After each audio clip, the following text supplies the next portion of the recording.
All right, everyone, welcome to another edition of What's What VR. Today we have a special guest. We have Kim from Point Capee School District. How are you, Kim? I'm good. How are you? I am amazed with the weather.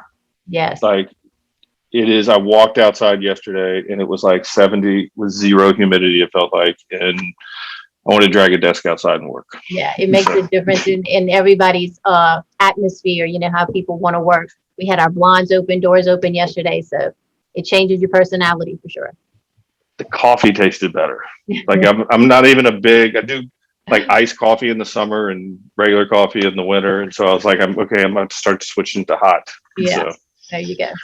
so tell for anybody who doesn't know, what do you do and where do you fit in? I know the answer. It's a loaded question, but for anybody who doesn't know, where do you sit over with Point Capee? I'm sorry, where what? Where do you sit with the school system? So kind of Okay. tell us what's kind of what you do and what's a normal day, All look right. like for you. So I'm superintendent here in Point P. I've just started my third year. So I started in July of 2019 and COVID hit of 2020. So it's been a roller coaster for sure. We've had some challenges, but we maintained to stay open last year for the most part, offering our children a virtual option. And this year we're all back face to face. So we're making strides. We're getting better. Our COVID numbers are down, positive cases and quarantines. So we're moving in the right direction. We do a really good job of doing our mitigation efforts. That's good. That's what we want. I keep, for a while it was up. It's like this roller coaster ride, right? Like it goes Right. up and then it comes back down, and it's like, are we going to stay here? So Yeah. that's the general consensus I'm hearing from everybody, that it's working its way down. Yeah. So tell me, how are things in the district? How is, you've got people in the classroom Yes. again, which Mhm. is good, I think, Yes. and they're moving around. So how are things? How are teachers taking things? How are students? What's the pulse feel like? Well, we as educators know that the best place for a child is in the classroom with the teacher. Our teachers want the children on campus. Most of the parents want the children on campus. And so that's where we are at our best when we have children in the classrooms. So we have started our athletic programs. We did have the volleyball team have to quarantine a while. We're hoping that we can make it through football season because those are the things that can quarantine large groups of children at a time. So we're planning our homecoming festivities. So, we're trying to give them a normal experience as much as we can. That's it's funny, that's become the word. I think it's normal, pivot, all these different buzzwords that we're all saying, and how what we're trying to do. And I think it's changed not only for school but for businesses and just everybody as a whole. I was telling somebody the other day, we went through the storm on top of all of it, and I think you said you guys did all right. We did For the great. most part, things were good there. Yeah, we were So really blessed. We didn't have any damage to our schools. In fact, the Wednesday after Ida had passed through, we were back open. And so we had kids in school. We only missed the Monday and the Tuesday. So we were fortunate. We're blessed compared to what I see with our friends down south. yeah, no, I just made the drive the other day getting back into town, and you can literally see it as you go down the interstate. You can almost like watch the pass. And Right. so you can see, I think here in Baton Rouge, we did all right. We had that jog at that last minute that, you know, great for us, bad for others, fortunately. Absolutely. Yeah. That 20 So, miles shift that it did to the east made the difference because actually the eye was projected to go over Falls River, which is right in the middle of my parish. So we would have had a different outcome for sure. wow. So everybody's good, survived the storm. Yes. COVID, we're, kind of getting through some things. Teachers are happy, activities are coming back. Does it start to feel, we've said the word normal, does it start to feel a little bit more normal, other than I guess maybe, everybody's got a mask on when they're walking around? Right. I guess we redefined what normal is. So we are trying to give them the traditional experience, I guess what you and I would consider those milestones that you have when you're in school, happy places, events, that kind of thing. So we're trying to bring those back under a mask mandate. So it's a new normal for us. Gotcha. So along with that, so sports are moving, Yes. sports, so that gets everybody excited. Anything new, anything new going on, I guess, from district wise, for you guys over there? I guess we passed a tax last year. We did a renewal, and then we have a new tax going on. So we have some improvements. We have not passed a new tax in this parish. It had been over 50 years. So that was something huge for our district. So we are Wow. now able to make some upgrades, give our teachers a raise. So I think we have come into this school year with a new feeling. We have more resources in the classroom. We were able to hire some instructional coaches, along with the ESSER money that we're getting from the federal government. So new things, big things in the district. So we're excited about the path that we're taking. It sounds like some really good things Yeah, going on. yeah. In a pandemic. So yeah, we're excited about It, something. I think that's, kind of the new norm is, we are starting to kind of baseline things, kind of in the middle of the pandemic, things.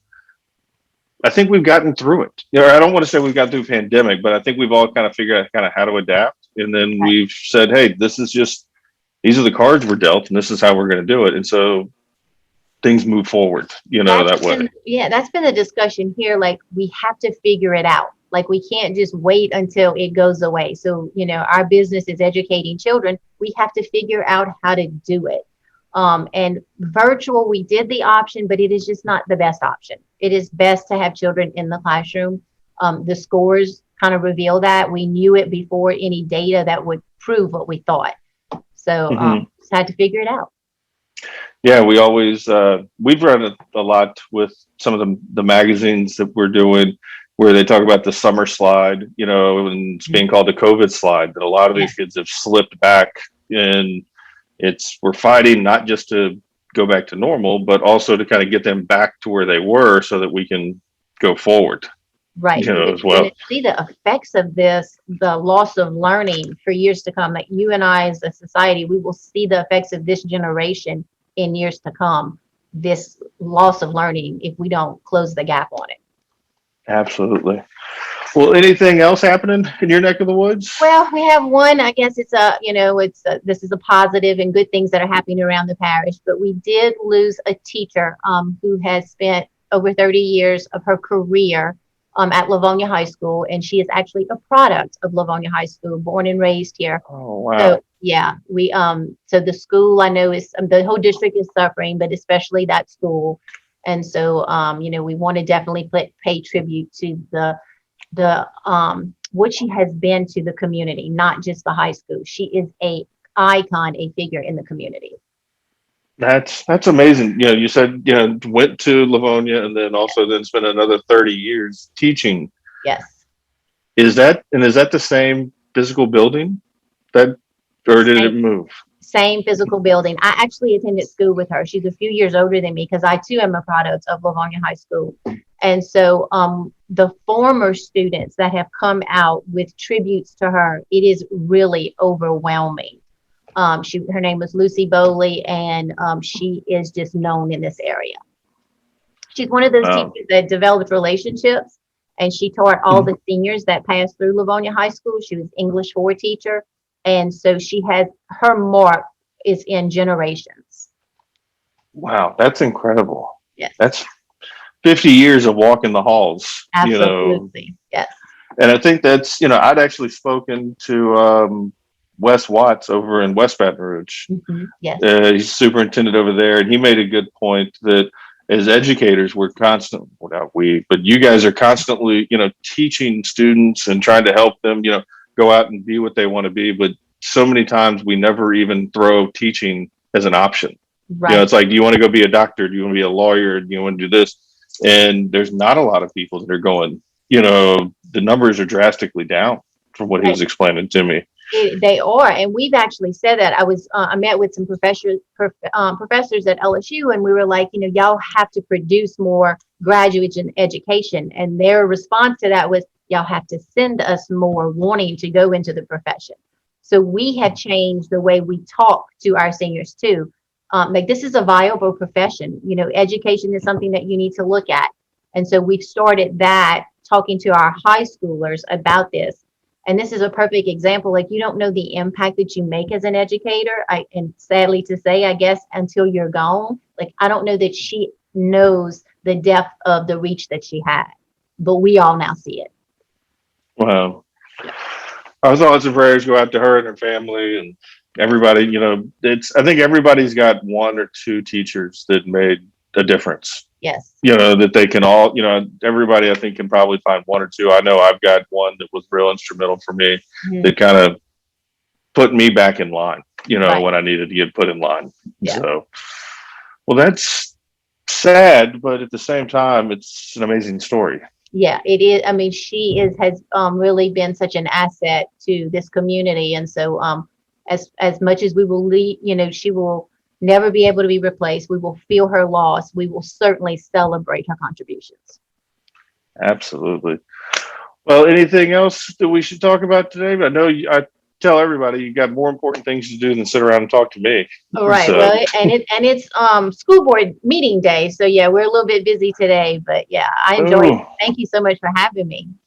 No, thanks for coming and telling us what's going on. We'd love to have you come back and just kind of update us on what's going on. Absolutely. We'll put some links to the website on the show notes and let people see what's going on. I've been kind of looking at it over here, got a lot of news, a lot of good things happening, and if you get rid of the mask, it looks like school. That's right. So like regular school. Back in the day when you and I walked the sidewalks. Yeah. Yeah. So, well, Kim, I appreciate you taking a little bit of time to talk to me today. We'd love to have you back down the road, and we'll see what we can do. All right. Thanks. Have a good day. Thank you.